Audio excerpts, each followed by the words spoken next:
Assalamualaikum. Jika ada masalah dekat internet, internet, sini internet, umum, live, tekan play ni. So kadang-kadang ada masalah, dia akan keluar error 153 dekat sini. So apa yang perlu anda lakukan ialah pada bahagian bawah ni, search internet option. Internet. So kita akan nampak sini internet option. So kita akan buka internet option. Kemudian tengok pada bahagian atas ni, delete temporary file, history cookies. So tekan delete. Tekan delete. Delete semua.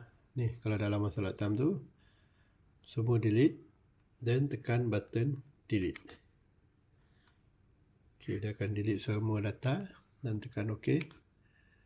So error 153 tu insyaAllah dia akan selesai lah. Dah tak keluar lagi dah. Sekian. Terima kasih.